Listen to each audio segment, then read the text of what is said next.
Right, so I'm going to show you how to change the language of your Galaxy Tab A11 back to English from any language. So first thing you want to do is make sure you've closed all apps.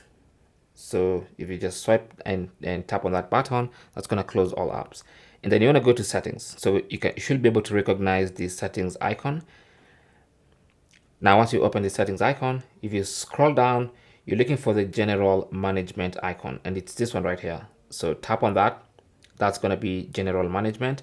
And then at the top of the page, you'll now see the first option on that page is language. So select that. And then from the list of languages, look for English and tap on it. So I can see English right here. Now, if you can't see English, you want to tap on the plus icon. It's going to open up a list, and then you just choose English.